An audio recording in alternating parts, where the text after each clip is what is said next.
Greater Visakhapatnam నుంచి వచ్చిన కార్పొరేటర్లకు, పార్వతీపురం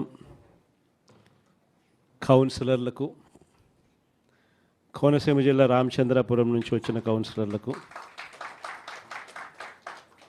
సత్యసాయి జిల్లా రామగిరి మండలం నుంచి వచ్చిన ఎంపీటీసీలకు, అదేవిధంగా పాలకొల్లు నియోజకవర్గం యలమంచి మండలం నుంచి వచ్చిన ఎంపీటీసీలందరికీ కూడా మీ అందరితో కూడా ఈరోజు సమావేశం కావడం చాలా ఆనందంగా ఉందని చెప్పడానికి సంతోషపడతా ఉన్నా. ఎటువంటి పరిస్థితుల మధ్య ఈరోజు మన రాష్ట్రంలో మనందరం ఈరోజు ప్రయాణం చేస్తూ ఉన్నాము అన్న సంగతి నాకన్నా బెటర్గా కూడా మీకే బాగా తెలుసు. ఎందుకనంటే ఈరోజు ఒక రాక్షస యుగంలో ఉన్నాం. నేను మొన్న ఎవరో నా దగ్గరికి వస్తూ ఉన్నప్పుడు కూడా నేను ఏదో అంటూ ఉంటే, కలియుగంలో రాజకీయాలు చేయాలి అని అంటే ఈ యుగం చంద్రబాబు యుగంలో రాజకీయాలు చేయాలి అని అంటే ఈ రాజకీయాలు చేసేటప్పుడు కేసులు వేస్తారు అన్న భయం లేనప్పుడే రాజకీయాలు చేయగలుగుతాం. జైళ్ళకు పంపినా కానీ పర్వాలేదు చంద్రబాబు నిన్ను ఎదుర్కొంటామనే ధైర్యం ఉంటేనే రాజకీయాలు చేయగలుగుతాం. అలా ఉండగలిగిన తెగువ ఎవరికైనా ఉంటేనే రాజకీయాల్లో ఉండగలగాలి, చేయగలగాలి అనేది మాత్రమే ఈ కలియుగంలో మనం నేర్చుకుంటా ఉన్న పాఠం అని చెప్పి చెప్తా ఉంటాం. ఈరోజు నిజంగానే రాజకీయాలు అలానే తయారయ్యాయి. చంద్రబాబు నాయుడు ఈరోజు చేస్తూ ఉన్న రాజకీయంలో కనీసం 1% కూడా మనం ఆ రోజుల్లో ఎప్పుడు చేయలే. ఆ రోజుల్లో మనం ఏ ఒక్కరికి కూడా ఇబ్బంది జరగకూడదు అనే ఆలోచనలు చేసాం. ఇన్ఫ్యాక్ట్ నాకు బాగా గుర్తుంది, తాడిపత్రి మున్సిపల్ ఎలక్షన్లు జరుగుతూ ఉన్నాయి. మనం రాష్ట్ర వ్యాప్తంగా మున్సిపాలిటీలు అన్నీ మనం స్వీప్ చేసినాం. రాష్ట్ర వ్యాప్తంగా జెడ్పీటీసీలు స్వీప్ చేసినాం, ఎంపీటీసీలు స్వీప్ చేసినాం, సర్పంచ్ స్థానాలు స్వీప్ చేసినాం. మున్సిపల్ ఎలక్షన్లలో కూడా మనం ఓడిపోయింది బహుశా రాష్ట్ర వ్యాప్తంగా ఒక 2 మున్సిపాలిటీలు మనం ఓడిపోయినాం. అందులో తాడిపత్రి ఒకటి. వాళ్ళకు 18, మనకు 16. కేవలం వాళ్ళకు తేడా 2. మన ఎమ్మెల్యే వండుకొని అన్న 2 అయినా తేడా ఎత్తేద్దామన్నాడు. ఆ రోజు నాకు బాగా గుర్తుంది. అలా నేను ఒప్పుకోలా. మన ఎమ్మెల్యే అయినని కూడా నేను హౌస్ అరెస్ట్ చేయించిన. మన ఎమ్మెల్యేని నేను హౌస్ అరెస్ట్ చేసి ఎన్నిక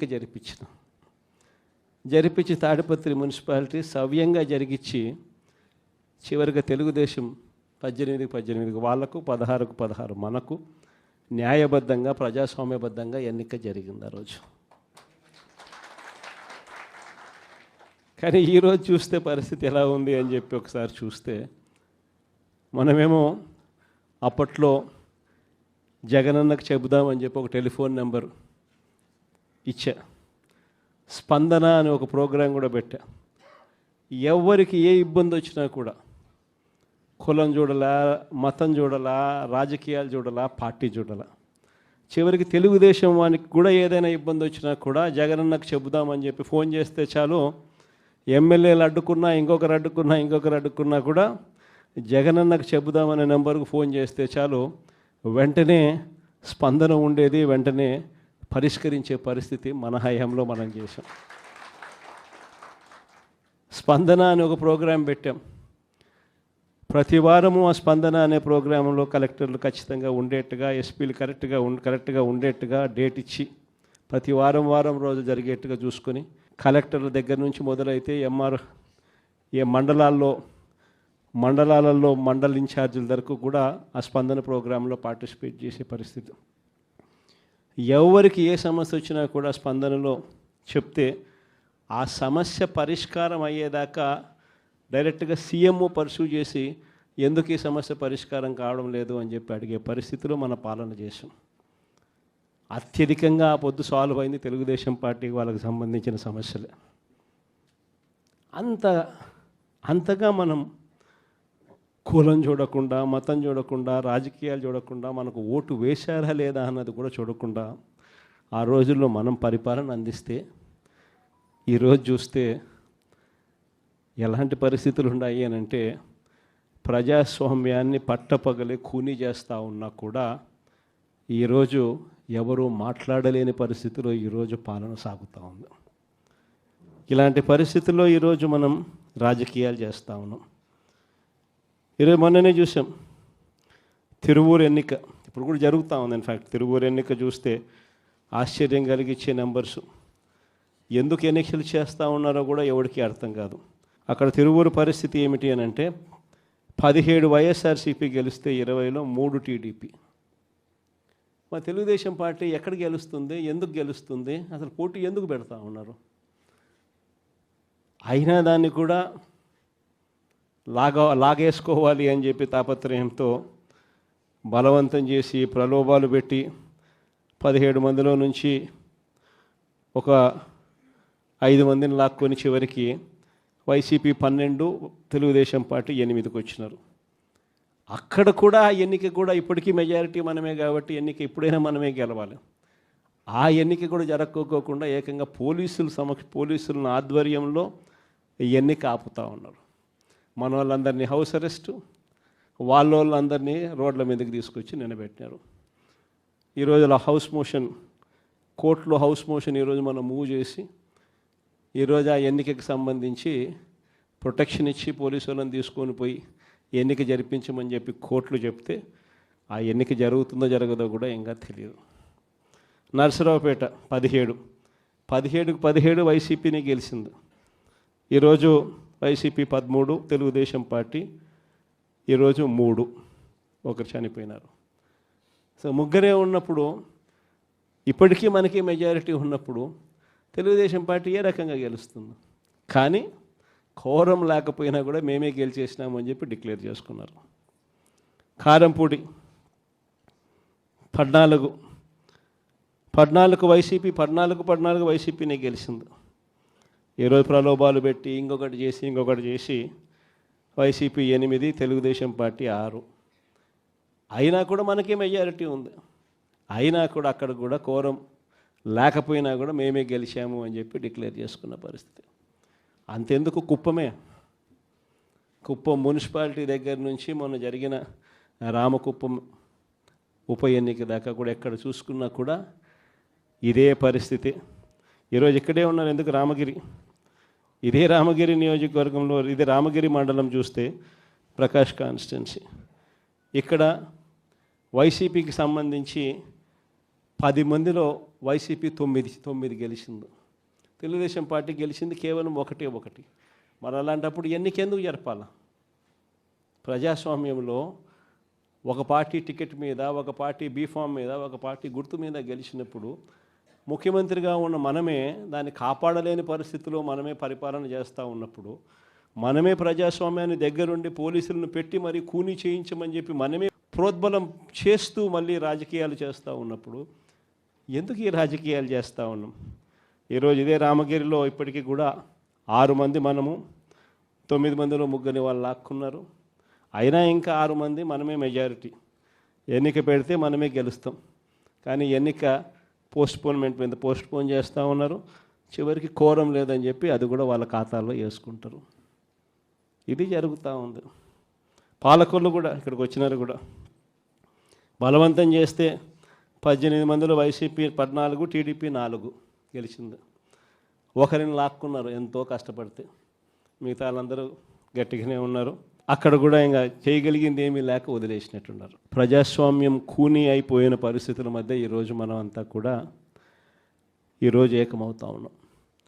మామూలుగా ప్రతి ప్రభుత్వానికి కూడా ఒక సంవత్సరం పరిపాలన చేస్తే ప్రభుత్వ వ్యతిరేక ఓటు అనేది అంతో ఇంతో ఉంటుంది.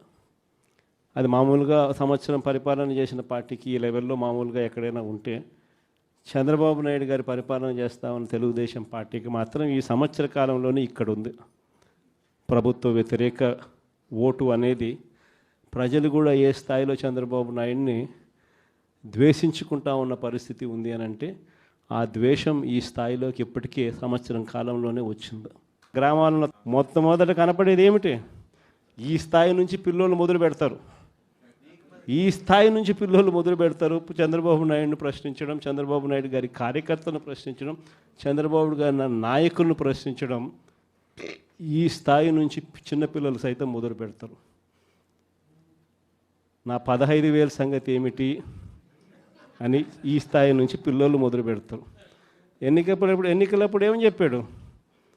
ఇంటింటికి పోయాడు, ఇంటింటికి కరపత్రాలు పంచినారు, ఇంటింటికి బాండ్లు అన్నాడు, ఇంటింటికి పోయి ఏం చెప్పినాడు? ఇంట్లో చిన్నపిల్లలు, మీ ఇదే పాలకొల్లు నుంచి వచ్చిన కార్పొరేటర్లకు అయితే ఇంకా బాగా చక్కగా తెలుసు. ఆ మంత్రి రామానాయుడు అనే ఆ మంత్రి, ఆయన మాట్లాడిన మాటలు వైరల్ అవుతూ ఉంటాయి. ఇప్పుడు ఈ రోజుకి కూడా సోషల్ మీడియాలో ఆయన మాట్లాడిన వీడియో టేపు. ఆయన ఏమన్నాడు? ఇంటింటికి ఆయన పోతాడు, ఆయనతో పాటు కార్యకర్తలు అందరినీ పంపించాడు. అక్కడ పోయినేమంటాడు? చిన్నపిల్లలు కనపడితే నీకు 15,000, నీకు 15,000, నీకు 15,000. అదే ఇంట్లో నుంచి వాళ్ళ అమ్మ బయటకు వచ్చింది, పిల్లల అమ్మ, వాళ్ళ చిన్నమ్మ. వీళ్ళు బయటకు వస్తే వాళ్ళని చూడగానే, వాళ్ళని చూసిన వెంటనే నీకు 18,000, నీకు 18,000, నీకు 18,000 అంటాడు. సంతోషమా అని అంటాడు. మళ్ళా అంతలో ఇంట్లో నుంచి ఈ చిన్నమ్మలు, ఈ అమ్మలు, వాళ్ళ అమ్మలు బయటకు వచ్చినారు. వాళ్ళని చూడగానే నీకు 50 ఏళ్ళ వయసు కదా, మీకు 48,000, నీకు 48,000, నీకు 48,000 అన్న మొదలుపెట్టినాడు. అంతటితో ఆగల. ఇంట్లో నుంచి 20 ఏళ్ళ పిల్లోడు వస్తే ఇట్లా చూసి నీకు 36,000, నీకు 36,000, నీకు 36,000 సంతోషమా అన్నాడు. అంతటితో ఆగల. ఆ ఇంట్లో నుంచి ఒక రైతు బయటకు వచ్చినట్టు కండువా కప్పుకొని, రైతు అని చెప్పి ఎప్పుడైతే చూశాడో నీకు 26,000, నీకు 26,000, నీకు 26,000 అన్న మొదలుపెట్టాడు. ఇలా మనం చెప్పిన దానికన్నా కూడా 3 ఇంతలు 4 ఇంతలు ఎక్కువగా ఇస్తాము అని చెప్పి ప్రతి ఇంటికి కూడా వీళ్ళు చెప్పిన మాటలు వీళ్ళను వెంటాడుతూనే ఉంటాయి. ఏ ఒక్కరింటికి వీళ్ళు వెళ్ళలేని పరిస్థితి రాష్ట్రంలో ఈరోజు నెలకొని ఉంది. ఒకవైపున ఇలాంటి రాజకీయ పరిస్థితులు ఒకవైపున ఉన్నాయి. మాట మీద నిలబడని రాజకీయ నాయకుడు ఈరోజు రాష్ట్రంలో ముఖ్యమంత్రి హోదాలో ఉన్నాడు. మాట ఇస్తే ఆ మాట తప్పడం కోసమే, ఆ మాట అంటే వెన్నుపోటు పొడవడమే అని చెప్పి డెఫినేషన్ ఇస్తూ రాజకీయాలు చేస్తూ ఉన్న వ్యక్తి ఈరోజు ముఖ్యమంత్రి స్థానంలో కూర్చొని ఉన్నాడు. మరోవైపు రాష్ట్రంలో ఏది కూడా పట్టించుకునే పరిస్థితి లేదు. ఈరోజు స్కూళ్ళన్నీ కూడా నిర్వీర్యమైపోయిన పరిస్థితి కనిపిస్తుంది. ఇంగ్లీష్ మీడియం బడులు గాలికి ఎగిరిపోయిన పరిస్థితులు. గోరుముద్ద అన్న పథకం ఈరోజు కనీసం తినడానికి ఇబ్బందికర పరిస్థితులు పిల్లలు ఉన్న పరిస్థితులు ఈరోజు ఆ పథకం వెళ్ళిపోయిన పరిస్థితి. నాడు నేడు పనులు ఆగిపోయిన పరిస్థితులు. పిల్లల చేతుల్లో ట్యాబులు పెట్టి 8వ తరగతికి వచ్చేసరికి చిక్కటి చిరునవ్వుతో పిల్లలు కనిపించే పరిస్థితి ఈరోజు తెరమరుగైపోయింది. అమ్మఒడి అనే పథకంతో పిల్లలను ప్రోత్సహిస్తూ బడులకు పంపించే తల్లులకి ఈరోజు కనీసం పలకరించే పరిస్థితి కూడా లేని పరిస్థితిలో బడులు తయారయ్యాయి. మరోవైపున పేదవాడి వైద్యం గురించి కనీసం ఆలోచన చేసే పరిస్థితిలో కూడా ఈ ప్రభుత్వం లేదు. ఏ పేదవాడికైనా కూడా వైద్యం అవసరమైనప్పుడు ఆ పేదవాడికి ప్రభుత్వం తోడుగా ఉంది అన్న భరోసా ఇవ్వగలగడం ప్రభుత్వ కనీస బాధ్యత. అలాంటిది ఆరోగ్యశ్రీకి ప్రతి నెల కనీసం నెలకు 300 కోట్ల రూపాయలు ఖర్చు అవుతుంది. ఈ ప్రభుత్వం వచ్చి 12 నెలలు. ఆరోగ్యశ్రీ బిల్లులు ఇప్పటికే 3,600 కోట్లు దాటాయి. ఆరోగ్యశ్రీ బిల్లులు ఇవ్వడంలో ఆరోగ్య ఆసరా గురించి పట్టించుకునే పరిస్థితి లేదు. ఆరోగ్యశ్రీ బిల్లులు ఇవ్వక, ఆరోగ్య ఆసరా గురించి పట్టించుకోక, ఈరోజు ఏ పేదవాడైనా కూడా వైద్యం కోసం ఏదైనా హాస్పిటల్కి పోతే ఆ హాస్పిటల్లో ఈరోజు డాక్టర్లు పేదవాడికి వైద్యం అందించే పరిస్థితిలో లేరు. డబ్బులు కడితేనే వైద్యం అందిస్తాము అని చెప్పి ఈరోజు పేదవాడిని డబ్బులు కడితే తప్ప వైద్యం అందని పరిస్థితిలోకి అప్పుల పాలు చేస్తూ ఉన్న పరిస్థితి ఈరోజు రాష్ట్రంలో. ఏ రైతుకు కూడా ఈరోజు గిట్టుబాటు ధర రావడంలా, ఏ పంటకు ఈరోజు గిట్టుబాటు ధర రావడంలా. మళ్ళీ దళారీల వ్యవస్థ వచ్చేసింది. ఆర్బీకే వ్యవస్థ కుప్పకూలిపోయింది. ఈ క్రాపింగ్ గాలికి ఎగిరిపోయింది. ఉచిత పంటల బీమా కంటికి కనపడకుండా తెరమరుగైపోయింది. పంటలు ఏదైనా వరదలు వచ్చినా, నష్టం వచ్చినా వెంటనే సీజన్ ముగిసేలోగానే ఆదుకునే ఇన్పుట్ సబ్సిడీ కార్యక్రమం సీజన్లు ముగుస్తూ ఉన్నా కూడా పట్టించుకోలేని పరిస్థితి. రైతు పరిస్థితి ఈరోజు అగమ్య గోచరంగా కనిపిస్తూ ఉంది. మరోవైపున మనం కట్టిన 17 కొత్త మెడికల్ కాలేజీలు, అందులో 5 మెడికల్ కాలేజీలు మనం ఉండగానే కమిషన్ కూడా చేసాం. కాలేజీలు మొదలయ్యాయి 5 కాలేజీలు. మిగిలిన కాలేజీలు వార్ ఫుటింగ్ బేసిస్ మీద పనులు జరుగుతూ ఉన్నాయి. ఈ పెద్ద మనిషి ముఖ్యమంత్రి అయ్యాడు, కాలేజీలు కట్టాల్సింది పోయి అమ్ముతానని చెప్పి ఈ మనిషి తయారయ్యాడు. పేదవాడికి మెడికల్ కాలేజీలు అందుబాటులో లేకపోతే ఆ డిస్ట్రిక్ట్ హెడ్ క్వార్టర్స్లో ఎప్పుడైనా ఒక మెడికల్ కాలేజ్ అందుబాటులో ఉంటే దాని అర్థం ఒక మల్టీ స్పెషాలిటీ హాస్పిటల్ అందుబాటులో ఉంది అని నిదర్శనం. ఆ హాస్పిటల్స్లో ఆ కాలేజీలు అక్కడ ఉంటే అసిస్టెంట్ ప్రొఫెసర్లు అందుబాటులో ఉంటారు. ఆ కాలేజీలో పనిచేసే స్టాఫ్, పోస్ట్ గ్రాడ్యుయేట్ స్టూడెంట్స్ వీళ్ళంతా కూడా అందుబాటులో ఉండే ఒక మల్టీ స్పెషాలిటీ హాస్పిటల్ ఆ డిస్ట్రిక్ట్లో పేదలకు అందుబాటులో ఉంటుంది. ఎప్పుడైతే ఈ మెడికల్ కాలేజ్ అక్కడ అందుబాటులో ఉంటుందో, గవర్నమెంట్ మెడికల్ కాలేజ్ అందుబాటులో ఉంటుందో, అప్పుడు ప్రైవేట్ రంగంలో ఉన్న ఏ హాస్పిటల్ కూడా పేదవాడిని ఎక్స్ప్లాయిట్ చేయని పరిస్థితిలోకి వస్తాడు. ఎందుకనంటే ఎక్స్ప్లాయిట్ చేసే పరిస్థితి అంటే అక్కడే గవర్నమెంట్ హాస్పిటల్ ఉంది కదా, మెడికల్ కాలేజ్, ఆటికి పోతామని చెప్పి చెప్తారు ఎవరైనా కూడా. ఆ పరిస్థితి నుంచి నాశనం చేసి కాలేజీలు అమ్మడానికి సిద్ధపడ్డాడు. మన ప్రభుత్వ హయాంలో గతంలో ఎప్పుడు జరగని విధంగా, రాష్ట్ర చరిత్రలో ఎప్పుడు చూడని విధంగా మనం కొత్తగా గవర్నమెంట్ రంగంలో 3 పోర్టులు ఏకంగా కట్టడానికి శ్రీకారం చుట్టాం. ఇదే విశాఖపట్నం జిల్లాల ప్రజలకు అందరికీ కూడా బాగా తెలుసు. మూలపేట శ్రీకాకుళం జిల్లాలో పోర్టు. గతంలో ఎప్పుడు ఊహించని విధంగా శ్రీకాకుళం జిల్లాకు అభివృద్ధి బాట నడిపించే ఒక గొప్ప అడుగు ఆ పోర్టు. ఆ పోర్టులో అడుగులు వేసింది ఎప్పుడు అనంటే మన ప్రభుత్వం వచ్చిన తర్వాతనే. అక్కడే మనం భూములు కొనుగోలు దగ్గర నుంచి, పర్మిషన్ తేవడం దగ్గర నుంచి, చివరికి ఆ పోర్టు ఇబ్బంది పడుకోకుండా ఫైనాన్షియల్ క్లోజర్ కూడా మనమే పూర్తిగా కంప్లీట్ చేసి ఏకంగా మనం 30% పనులు కూడా పూర్తి చేసే కార్యక్రమం మనం చేస్తే, చంద్రబాబు నాయుడు గారు ఇప్పుడు ఆ 3 పోర్ట్లను, గవర్నమెంట్ రంగంలో ఉన్న 3 పోర్ట్లను కమిషన్ల కోసం అమ్మడానికి ఈ పెద్ద మనిషి శ్రీకారం చుట్టాడు. ఇదే పెద్ద మనిషి చంద్రబాబు నాయుడు గారు ఇదే ఉత్తరాంధ్రలో ఎప్పుడు చూడని విధంగా ట్రైబల్ ప్రాంతాన్ని అభివృద్ధి పదంలో మనం నడిపించాం.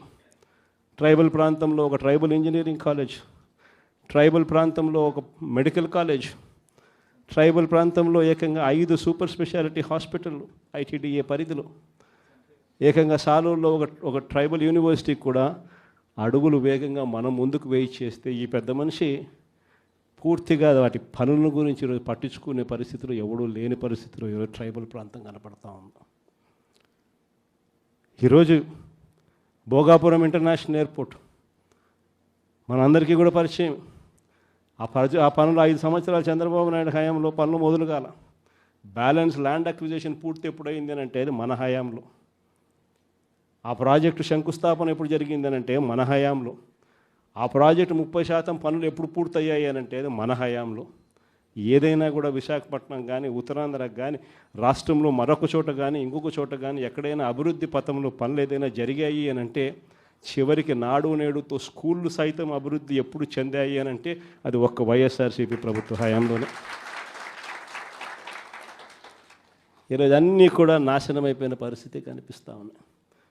ఈ పెద్ద మనుషులు అన్ని రకాలుగా కూడా వ్యవస్థలన్నీ నాశనం చేశాడు. ఇచ్చిన హామీలు ఏవి కూడా నిలబెట్టుకునే పరిస్థితిలో లేక ఈ పెద్ద మనిషి ప్రతిదీ కూడా ప్రజలను వెన్నుపోటు పొడిచే కార్యక్రమం చేస్తూ ఉన్నప్పుడు ఆ టాపిక్ నుంచి ప్రజలను డైవర్ట్ చేసేందుకు ఏ ఒక్కరూ కూడా ఆయనను ప్రశ్నించే స్వరం వినపడకుండా చేసేందుకు ఈ పెద్ద మనిషి చేస్తూ ఉన్న పాలన భయానక పాలన సృష్టించడం. ఆ భయానక పాలన సృష్టించడంలో భాగంగా ఈరోజు రెడ్ బుక్ రాజ్యాంగం నడుస్తూ ఉంది. ఈ రెడ్ బుక్ రాజ్యాంగంలో ఎవరైనా కూడా గొంతు విప్పుతారు చంద్రబాబు నాయుడుకు వ్యతిరేకంగా అని చెప్పి ఎక్కడ చంద్రబాబు నాయుడు గారికి అనిపించినా వెంటనే ఆ మనిషి గొంతు పట్టుకోవడం, ఆ నులిపేయడము అనేది ఎలా అనేది మాత్రమే చేస్తూ ఉన్నారు. మొట్టమొదటిసారిగా చూస్తూ ఉన్నాం మ్యానుఫ్యాక్చర్డ్ విట్నెస్లు. అంటే ఒక నేరంతో ఒక మనిషికి సంబంధం ఉండదు, కానీ ఏకంగా వీళ్ళకి సంబంధించిన ఒక వ్యక్తిని క్రియేట్ చేస్తున్నారు. ఆయనను అప్రూవర్ అంటున్నారు. ఆయన చేత ఇష్టం వచ్చిన మాటలు మాట్లాడిస్తున్నారు. ఒక మ్యానుఫ్యాక్చర్డ్ ఎవిడెన్స్ క్రియేట్ చేయిస్తున్నారు. ఆ మనిషితో ఈ మనిషి పేరు చెప్పిస్తున్నారు. ఈ మనిషిని ఇలా అరెస్ట్ చేస్తూ ఉన్నారు.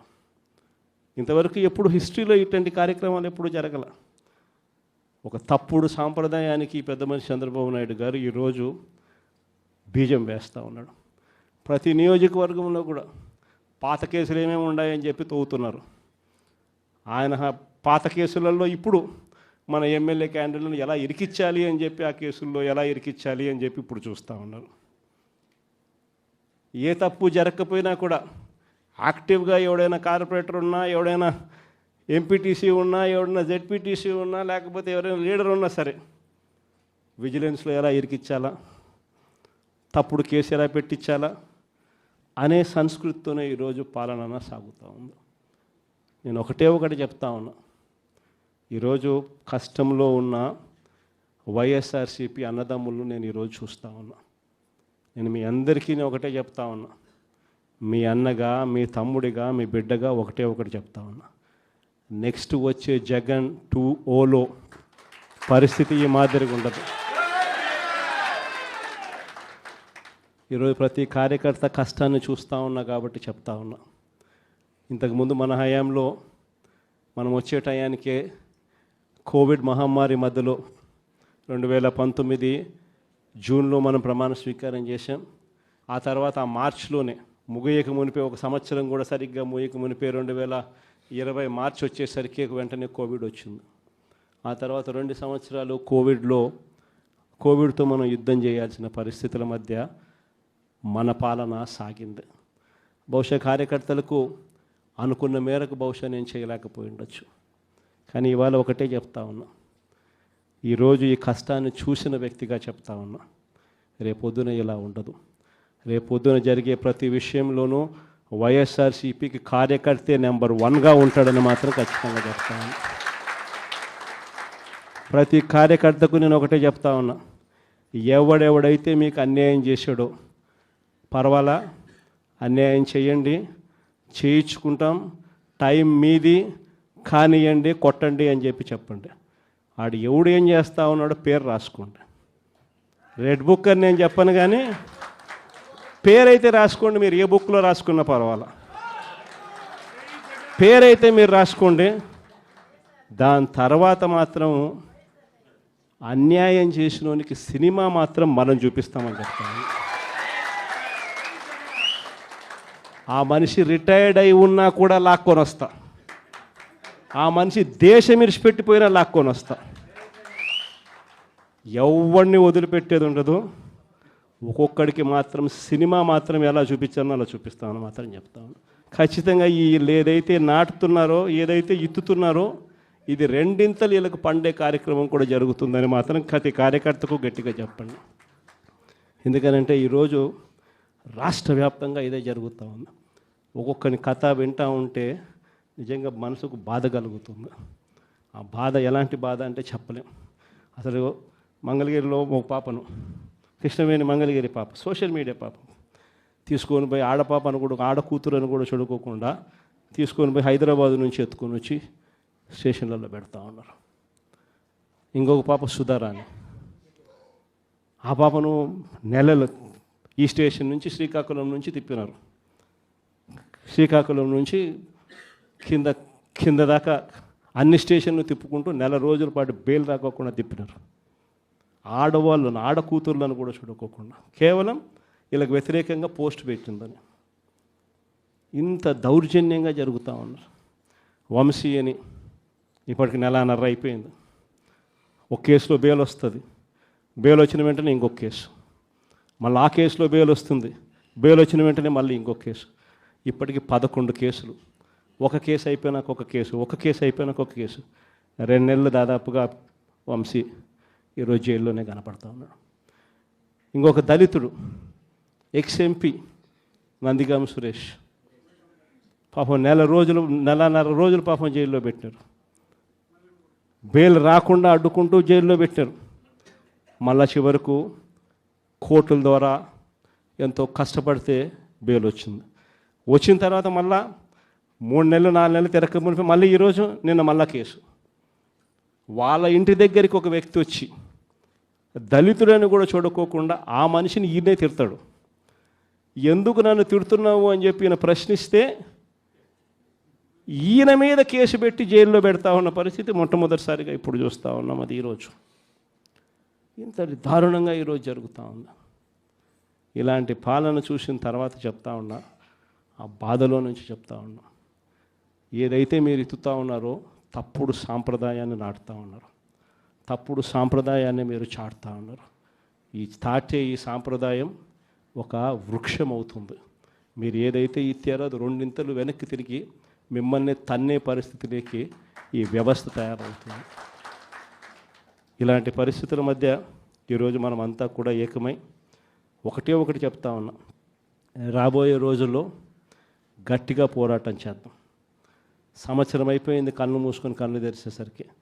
ఇక కళ్ళు మూసుకొని కళ్ళు తెరిచేసరికి మరో 3 సంవత్సరాలు కూడా అయిపోతే దాని తర్వాత మాత్రం వచ్చేది మన ప్రభుత్వమే.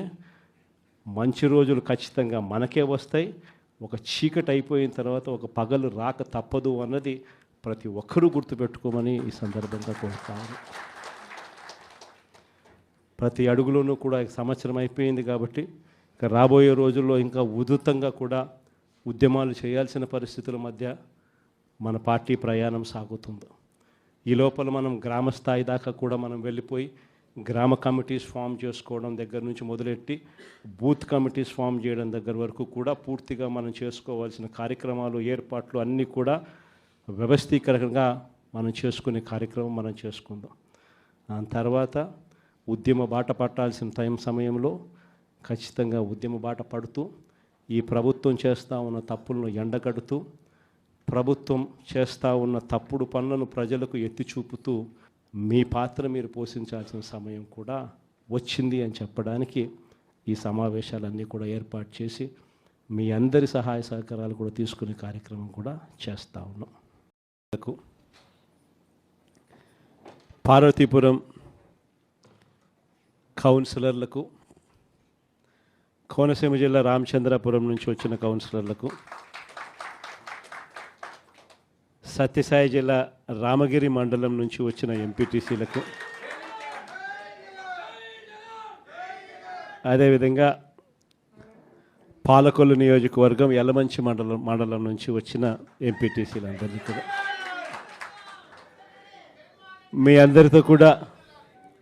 మీ అందరితో కూడా ఈరోజు సమావేశం కావడం చాలా ఆనందంగా ఉందని చెప్పడానికి సంతోషపడతా ఉన్నా.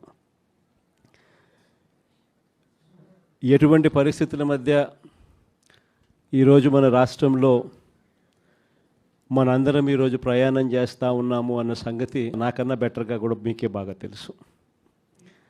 ఎందుకనంటే ఈరోజు ఒక రాక్షస యుగంలో ఉన్నాం.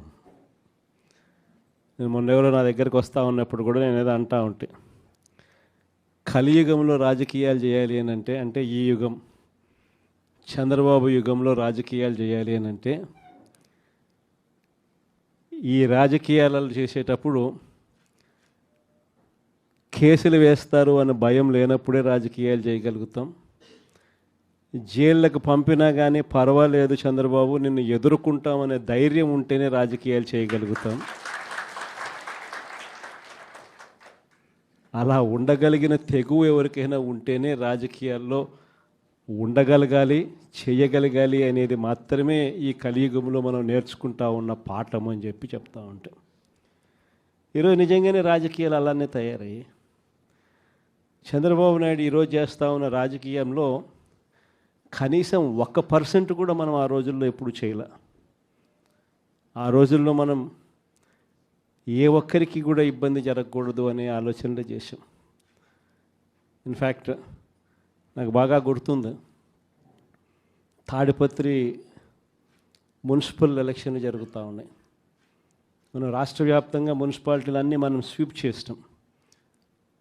రాష్ట్ర వ్యాప్తంగా జెడ్పీటీసీలు స్వీప్ చేసినాం, ఎంపీటీసీలు స్వీప్ చేసినాం, సర్పంచ్ స్థానాలు స్వీప్ చేసినాం. మున్సిపల్ ఎలక్షన్లలో కూడా మనం ఓడిపోయింది బహుశా రాష్ట్ర వ్యాప్తంగా ఒక 2 మున్సిపాలిటీలు మనం ఓడిపోయినాం. అందులో తాడిపత్రి ఒకటి. వాళ్ళకు 18, మనకు 16. కేవలం వాళ్ళకు తేడా 2. మన ఎమ్మెల్యే వండుకొని అన్న 2 అయినా తేడా ఎత్తేద్దామన్నాడు. ఆ రోజు నాకు బాగా గుర్తుంది. ఆ రోజు నేను ఒప్పుకోలా. మన ఎమ్మెల్యే అయినని కూడా నేను హౌస్ అరెస్ట్ చేయించిన.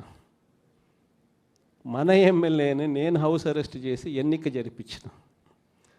జరిపించి తాడిపత్రి మున్సిపాలిటీ సవ్యంగా జరిగించి చివరిగా తెలుగుదేశం 18 వాళ్ళకు 16 మనకు న్యాయబద్ధంగా ప్రజాస్వామ్యబద్ధంగా ఎన్నిక జరిగింది ఆ రోజు. కానీ ఈరోజు చూస్తే పరిస్థితి ఎలా ఉంది అని చెప్పి ఒకసారి చూస్తే మనమేమో అప్పట్లో జగనన్నకు చెబుదామని చెప్పి ఒక టెలిఫోన్ నెంబర్ ఇచ్చా. స్పందన అని ఒక ప్రోగ్రాం కూడా పెట్టా. ఎవరికి ఏ ఇబ్బంది వచ్చినా కూడా కులం చూడలా, మతం చూడలా, రాజకీయాలు చూడలా, పార్టీ చూడలా, చివరికి తెలుగుదేశం వానికి కూడా ఏదైనా ఇబ్బంది వచ్చినా కూడా జగనన్నకు చెబుదామని చెప్పి ఫోన్ చేస్తే చాలు, ఎమ్మెల్యేలు అడ్డుకున్నా ఇంకొకరు అడ్డుకున్నా కూడా జగనన్నకు చెబుదామనే నెంబర్కు ఫోన్ చేస్తే చాలు వెంటనే స్పందన ఉండేది, వెంటనే పరిష్కరించే పరిస్థితి మన హయాంలో మనం చేసాం. స్పందన అని ఒక ప్రోగ్రాం పెట్టాం. ప్రతి వారము ఆ స్పందన అనే ప్రోగ్రాంలో కలెక్టర్లు ఖచ్చితంగా ఉండేట్టుగా, ఎస్పీలు కరెక్ట్గా ఉండేట్టుగా డేట్ ఇచ్చి ప్రతి వారం రోజు జరిగేట్టుగా చూసుకొని, కలెక్టర్ల దగ్గర నుంచి మొదలైతే ఏ మండలాలలో మండల ఇన్ఛార్జీల వరకు కూడా ఆ స్పందన ప్రోగ్రాంలో పార్టిసిపేట్ చేసే పరిస్థితి. ఎవరికి ఏ సమస్య వచ్చినా కూడా స్పందనలో చెప్తే ఆ సమస్య పరిష్కారం అయ్యేదాకా డైరెక్ట్గా సీఎంఓ పర్సూ చేసి ఎందుకు ఈ సమస్య పరిష్కారం కావడం లేదు అని చెప్పి అడిగే పరిస్థితిలో మన పాలన చేసాం. అత్యధికంగా ఆ పొద్దు సాల్వ్ అయింది తెలుగుదేశం పార్టీకి వాళ్ళకి సంబంధించిన సమస్యలే. అంతగా మనం కులం చూడకుండా, మతం చూడకుండా, రాజకీయాలు చూడకుండా, మనకు ఓటు వేశారా లేదా అన్నది కూడా చూడకుండా ఆ రోజుల్లో మనం పరిపాలన అందిస్తే ఈరోజు చూస్తే ఎలాంటి పరిస్థితులు ఉన్నాయి అని అంటే, ప్రజాస్వామ్యాన్ని పట్టపగలే ఖూనీ చేస్తూ ఉన్నా కూడా ఈరోజు ఎవరు మాట్లాడలేని పరిస్థితిలో ఈరోజు పాలన సాగుతూ ఉంది. ఇలాంటి పరిస్థితుల్లో ఈరోజు మనం రాజకీయాలు చేస్తూ ఉన్నాం. ఈరోజు మొన్ననే చూసాం తిరువూరు ఎన్నిక, ఇప్పుడు కూడా జరుగుతూ ఉంది. ఇన్ఫ్యాక్ట్ తిరువూరు ఎన్నిక చూస్తే ఆశ్చర్యం కలిగించే నెంబర్స్. ఎందుకు ఎన్నికలు చేస్తూ ఉన్నారో కూడా ఎవరికి అర్థం కాదు. అక్కడ తిరువూరు పరిస్థితి ఏమిటి అని అంటే, 17 వైఎస్ఆర్సీపీ గెలిస్తే 20లో 3 టీడీపీ. మా తెలుగుదేశం పార్టీ ఎక్కడ గెలుస్తుంది, ఎందుకు గెలుస్తుంది, అసలు పోటీ ఎందుకు పెడతా ఉన్నారు? అయినా దాన్ని కూడా లాగేసుకోవాలి అని చెప్పి తాపత్రయంతో బలవంతం చేసి ప్రలోభాలు పెట్టి 17 మందిలో నుంచి ఒక 5 మందిని లాక్కొని చివరికి వైసీపీ 12, తెలుగుదేశం పార్టీ 8కి వచ్చినారు. అక్కడ కూడా ఎన్నిక కూడా ఇప్పటికీ మెజారిటీ మనమే కాబట్టి ఎన్నిక ఎప్పుడైనా మనమే గెలవాలి. ఆ ఎన్నిక కూడా జరగకోకుండా ఏకంగా పోలీసుల ఆధ్వర్యంలో ఎన్నిక ఆపుతూ ఉన్నారు. మన వాళ్ళందరినీ హౌస్ అరెస్టు, వాళ్ళందరినీ రోడ్ల మీదకి తీసుకొచ్చి నిలబెట్టినారు. ఈరోజు హౌస్ మోషన్, కోర్టులో హౌస్ మోషన్ ఈరోజు మనం మూవ్ చేసి ఈరోజు ఆ ఎన్నికకి సంబంధించి ప్రొటెక్షన్ ఇచ్చి పోలీసు వాళ్ళని తీసుకొని పోయి ఎన్నిక జరిపించమని చెప్పి కోర్టులు చెప్తే ఆ ఎన్నిక జరుగుతుందో జరగదో కూడా ఇంకా తెలియదు. నర్సరావుపేట 17 వైసీపీని గెలిచింది. 14 వైసీపీ, 14 వైసీపీని గెలిచింది. ఈరోజు ప్రలోభాలు పెట్టి ఇంకొకటి చేసి వైసీపీ 8, తెలుగుదేశం పార్టీ 6. అయినా కూడా మనకే మెజారిటీ ఉంది. అయినా కూడా అక్కడ కూడా కోరం లేకపోయినా కూడా మేమే గెలిచాము అని చెప్పి డిక్లేర్ చేసుకున్న పరిస్థితి. అంతెందుకు కుప్పం మున్సిపాలిటీ దగ్గర నుంచి మొన్న జరిగిన రామకుప్పం ఉప ఎన్నిక దాకా కూడా ఎక్కడ చూసుకున్నా కూడా ఇదే పరిస్థితి. ఈరోజు ఇక్కడే ఉన్నారు. ఎందుకు ఇదే రామగిరి నియోజకవర్గంలో, ఇదే రామగిరి మండలం చూస్తే ప్రకాష్ కాన్స్టిట్యున్సీ ఇక్కడ వైసీపీకి సంబంధించి 10 మందిలో వైసీపీ 9 గెలిచింది. తెలుగుదేశం పార్టీ గెలిచింది కేవలం ఒకటి. మరి అలాంటప్పుడు ఎన్నికెందుకు జరపాలా? ప్రజాస్వామ్యంలో ఒక పార్టీ టికెట్ మీద, ఒక పార్టీ బీఫామ్ మీద, ఒక పార్టీ గుర్తు మీద గెలిచినప్పుడు ముఖ్యమంత్రిగా ఉన్న మనమే దాన్ని కాపాడలేని పరిస్థితిలో మనమే పరిపాలన చేస్తూ ఉన్నప్పుడు, మనమే ప్రజాస్వామ్యాన్ని దగ్గరుండి పోలీసులను పెట్టి మరి కూనీ చేయించమని చెప్పి మనమే ప్రోద్బలం చేస్తూ మళ్ళీ రాజకీయాలు చేస్తూ ఉన్నప్పుడు ఎందుకు ఈ రాజకీయాలు చేస్తూ ఉన్నాం? ఈరోజు ఇదే రామగిరిలో ఇప్పటికీ కూడా 6 మంది మనము, 9 మందిలో 3 వాళ్ళు లాక్కున్నారు. అయినా ఇంకా 6 మంది మనమే మెజారిటీ. ఎన్నిక పెడితే మనమే గెలుస్తాం. కానీ ఎన్నిక పోస్ట్పోన్ చేస్తూ ఉన్నారు. చివరికి కోరం లేదని చెప్పి అది కూడా వాళ్ళ ఖాతాలో వేసుకుంటారు. ఇది జరుగుతూ ఉంది. పాలకులు కూడా ఇక్కడికి వచ్చినారు కూడా బలవంతం చేస్తే 18 మందిలో వైసీపీ 14, టీడీపీ 4 గెలిచింది. ఒకరిని లాక్కున్నారు ఎంతో కష్టపడితే. మిగతా వాళ్ళందరూ గట్టిగానే ఉన్నారు. అక్కడ కూడా ఇంకా చేయగలిగింది ఏమీ లేక వదిలేసినట్టున్నారు. ప్రజాస్వామ్యం కూనీ అయిపోయిన పరిస్థితుల మధ్య ఈరోజు మనం అంతా కూడా ఈరోజు ఏకమవుతా ఉన్నాం. మామూలుగా ప్రతి ప్రభుత్వానికి కూడా ఒక సంవత్సరం పరిపాలన చేస్తే ప్రభుత్వ వ్యతిరేక ఓటు అనేది అంతో ఇంతో ఉంటుంది. అది మామూలుగా సంవత్సరం పరిపాలన చేసిన పార్టీకి ఈ లెవెల్లో మామూలుగా ఎక్కడైనా ఉంటే, చంద్రబాబు నాయుడు గారి పరిపాలన చేస్తామని తెలుగుదేశం పార్టీకి మాత్రం ఈ సంవత్సర కాలంలోనే ఇక్కడ ఉంది. ప్రభుత్వ వ్యతిరేక ఓటు అనేది ప్రజలు కూడా ఏ స్థాయిలో చంద్రబాబు నాయుడిని ద్వేషించుకుంటా ఉన్న పరిస్థితి ఉంది అని అంటే, ఆ ద్వేషం ఈ స్థాయిలోకి ఇప్పటికే సంవత్సరం కాలంలోనే వచ్చింది. గ్రామాల్లో మొట్టమొదట కనపడేది ఏమిటి? ఈ స్థాయి నుంచి పిల్లలు మొదలు పెడతారు.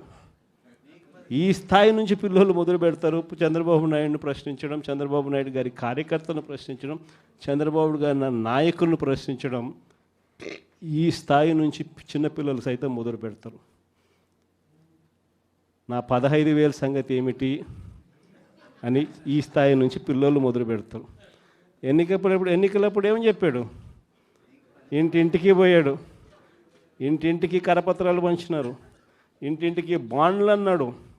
ఇంటింటికి పోయి ఏం చెప్పినాడు? ఇంట్లో చిన్నపిల్లలు, మీ ఇదే పాలకొల్లు నుంచి వచ్చిన కార్పొరేటర్లకు అయితే ఇంకా బాగా చక్కగా తెలుసు. ఆ మంత్రి రామానాయుడు అనే ఆ మంత్రి ఆయన మాట్లాడిన మాటలు వైరల్ అవుతూ ఉంటాయి. ఇప్పుడు ఈ రోజుకి కూడా సోషల్ మీడియాలో ఆయన మాట్లాడిన వీడియో టేపు. ఆయన ఏమన్నాడు? ఇంటింటికి ఆయన పోతాడు, ఆయనతో పాటు కార్యకర్తలు అందరినీ పంపించాడు. అక్కడ పోయినేమంటాడు? చిన్నపిల్లలు కనపడితే నీకు 15,000, నీకు 15,000, నీకు 15,000. అదే ఇంట్లో నుంచి వాళ్ళ అమ్మ బయటకు వచ్చింది, పిల్లల అమ్మ, వాళ్ళ చిన్నమ్మ. వీళ్ళు బయటకు వస్తే వాళ్ళని చూడగానే, వాళ్ళని చూసిన వెంటనే నీకు 18,000, నీకు 18,000, నీకు 18,000 అంటాడు. సంతోషమా అని అంటాడు. మళ్ళా అంతలో ఇంట్లో నుంచి ఈ చిన్నమ్మలు, ఈ అమ్మలు, వాళ్ళ అమ్మలు బయటకు వచ్చినారు. వాళ్ళని రైతు అని చెప్పి ఎప్పుడైతే చూశాడో నీకు 26,000, నీకు 26,000, నీకు 26,000 అన్న మొదలుపెట్టాడు. ఇలా మనం చెప్పిన దానికన్నా కూడా 3 4 ఎక్కువగా ఇస్తాము అని చెప్పి ప్రతి ఇంటికి కూడా వీళ్ళు చెప్పిన మాటలు వీళ్ళను వెంటాడుతూనే ఉంటాయి. ఏ ఒక్కరింటికి వీళ్ళు వెళ్ళలేని పరిస్థితి రాష్ట్రంలో ఈరోజు నెలకొని ఉంది. ఒకవైపున ఇలాంటి రాజకీయ పరిస్థితులు ఒకవైపున ఉన్నాయి. మాట మీద నిలబడని రాజకీయ నాయకుడు ఈరోజు రాష్ట్రంలో ముఖ్యమంత్రి హోదాలో ఉన్నాడు. మాట ఇస్తే ఆ మాట తప్పడం కోసమే, ఆ మాట అంటే వెన్నుపోటు పొడవడమే అని చెప్పి డెఫినేషన్ ఇస్తూ రాజకీయాలు చేస్తూ ఉన్న వ్యక్తి ఈరోజు ముఖ్యమంత్రి స్థానంలో కూర్చొని ఉన్నాడు. మరోవైపు రాష్ట్రంలో ఏది కూడా పట్టించుకునే పరిస్థితి లేదు. ఈరోజు స్కూళ్ళన్నీ కూడా నిర్వీర్యమైపోయిన పరిస్థితి కనిపిస్తుంది. ఇంగ్లీష్ మీడియం బడులు గాలికి ఎగిరిపోయిన పరిస్థితులు. గోరుముద్ద అన్న పథకం ఈరోజు బడులకు పంపించే తల్లులకి ఈరోజు కనీసం పలకరించే పరిస్థితి కూడా లేని పరిస్థితిలో బడులు తయారయ్యాయి. మరోవైపున పేదవాడి వైద్యం గురించి కనీసం ఆలోచన చేసే పరిస్థితిలో కూడా ఈ ప్రభుత్వం లేదు. ఏ పేదవాడికైనా కూడా వైద్యం అవసరమైనప్పుడు ఆ పేదవాడికి ప్రభుత్వం తోడుగా ఉంది అన్న భరోసా ఇవ్వగలగడం ప్రభుత్వ కనీస బాధ్యత. అలాంటిది ఆరోగ్యశ్రీకి ప్రతి నెల కనీసం నెలకు 300 కోట్ల రూపాయలు ఖర్చు అవుతుంది. ఈ ప్రభుత్వం వచ్చి 12 నెలలు ఆరోగ్యశ్రీ బిల్లులు ఇప్పటికే 3,600 కోట్లు దాటాయి. ఆరోగ్యశ్రీ బిల్లులు ఇవ్వడంలో ఆరోగ్య ఆసరా గురించి పట్టించుకునే పరిస్థితి లేదు. ఆరోగ్యశ్రీ బిల్లులు ఇవ్వక ఆరోగ్య ఆసరా గురించి పట్టించుకోక ఈరోజు ఏ పేదవాడైనా కూడా వైద్యం కోసం ఏదైనా హాస్పిటల్కి పోతే ఆ హాస్పిటల్లో ఈరోజు డాక్టర్లు పేదవాడికి వైద్యం అందించే పరిస్థితిలో లేరు. డబ్బులు కడితేనే వైద్యం అందిస్తాము అని చెప్పి ఈరోజు పేదవాడిని డబ్బులు కడితే తప్ప వైద్యం అందని పరిస్థితిలోకి అప్పుల పాలు చేస్తూ ఉన్న పరిస్థితి ఈరోజు రాష్ట్రంలో. ఏ రైతుకు కూడా ఈరోజు గిట్టుబాటు ధర రావడంలా, ఏ పంటకు ఈరోజు గిట్టుబాటు ధర రావడంలా. మళ్ళీ దళారీల వ్యవస్థ వచ్చేసింది. ఆర్బీకే వ్యవస్థ కుప్పకూలిపోయింది. ఈ క్రాపింగ్ గాలికి ఎగిరిపోయింది. ఉచిత పంటల బీమా కంటికి కనపడకుండా తెరమరుగైపోయింది. పంటలు ఏదైనా వరదలు వచ్చినా నష్టం వచ్చినా వెంటనే సీజన్ ముగిసేలోగానే ఆదుకునే ఇన్పుట్ సబ్సిడీ కార్యక్రమం సీజన్లు ముగుస్తూ ఉన్నా కూడా పట్టించుకోలేని పరిస్థితి. రైతు పరిస్థితి ఈరోజు అగమ్య గోచరంగా కనిపిస్తూ ఉంది. మరోవైపున మనం కట్టిన 17 కొత్త మెడికల్ కాలేజీలు, అందులో 5 మెడికల్ కాలేజీలు మనం ఉండగానే కమిషన్ కూడా చేసాం. కాలేజీలు మొదలయ్యాయి 5 కాలేజీలు. మిగిలిన కాలేజీలు యుద్ధ వార్ ఫుటింగ్ బేసిస్ మీద పనులు జరుగుతూ ఉన్నాయి. ఈ పెద్ద మనిషి ముఖ్యమంత్రి అయ్యాడు.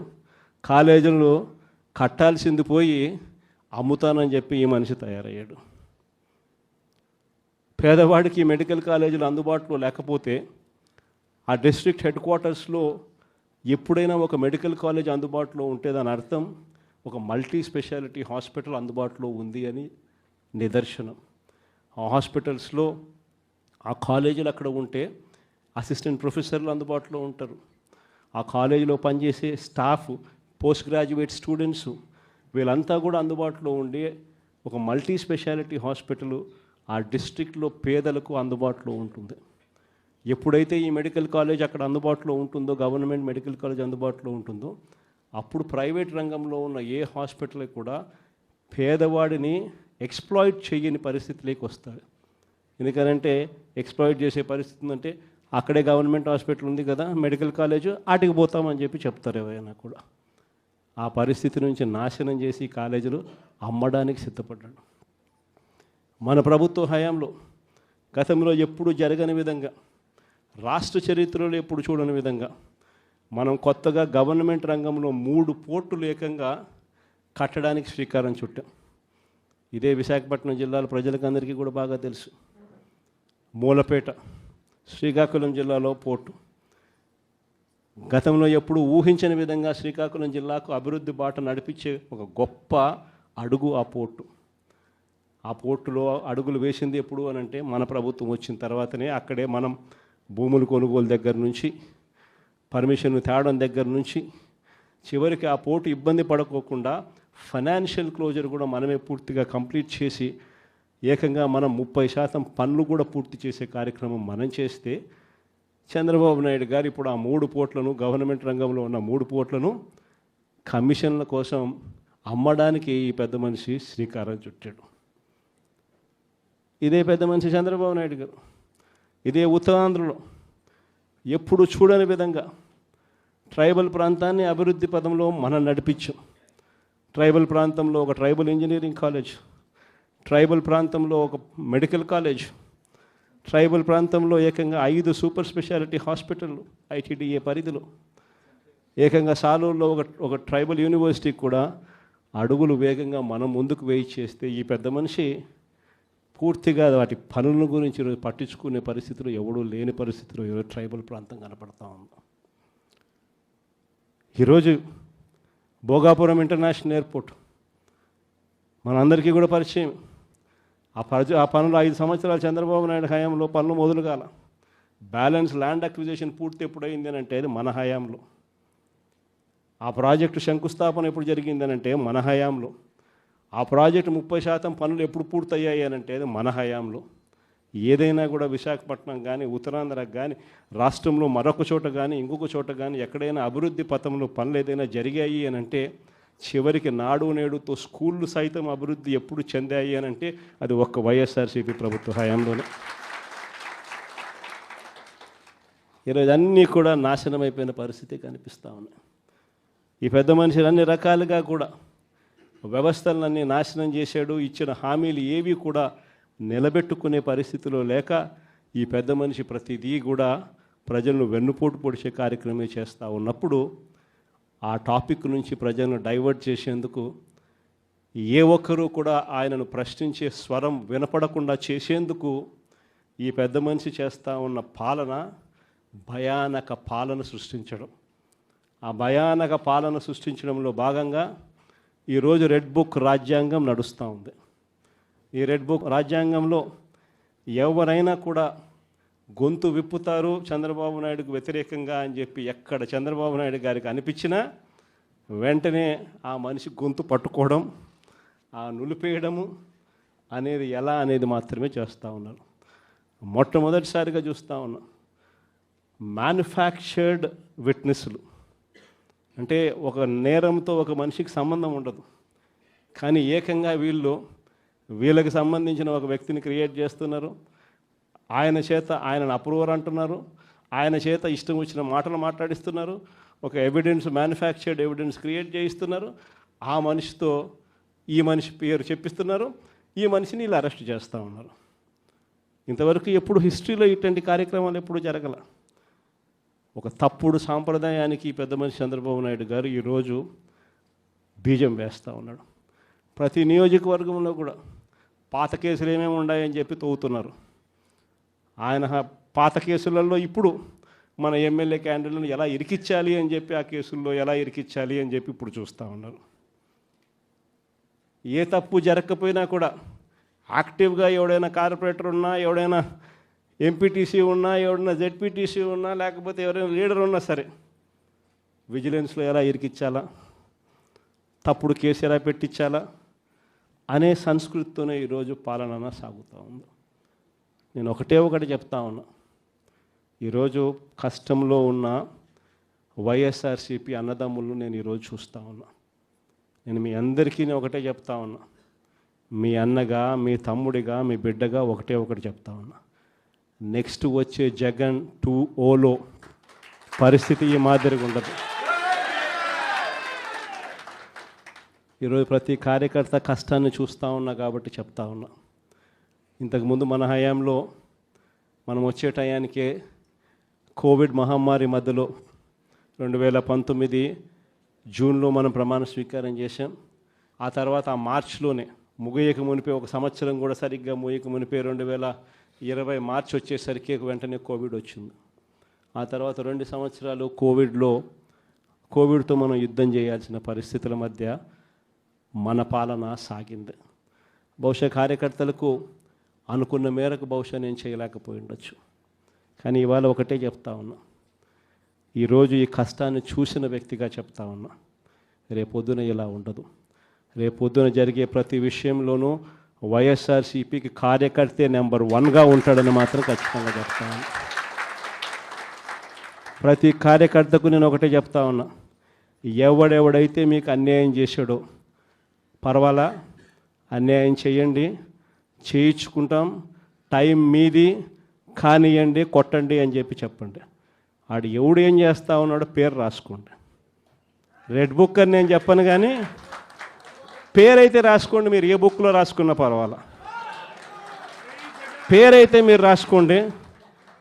దాని తర్వాత మాత్రం అన్యాయం చేసినోనికి సినిమా మాత్రం మనం చూపిస్తామని చెప్తాను. ఆ మనిషి రిటైర్డ్ అయి ఉన్నా కూడా లాక్కొని వస్తా, ఆ మనిషి దేశం ఇరిచిపెట్టిపోయినా లాక్కొని వస్తా. ఎవరిని వదిలిపెట్టేది ఉండదు. ఒక్కొక్కడికి మాత్రం సినిమా మాత్రం ఎలా చూపించానో అలా చూపిస్తామని మాత్రం చెప్తాను. ఖచ్చితంగా ఏదైతే నాటుతున్నారో, ఏదైతే ఇత్తుతున్నారో, ఇది రెండింతలు వీళ్ళకు పండే కార్యక్రమం కూడా జరుగుతుందని మాత్రం ప్రతి కార్యకర్తకు గట్టిగా చెప్పండి. ఎందుకనంటే ఈరోజు రాష్ట్ర వ్యాప్తంగా ఇదే జరుగుతూ ఉంది.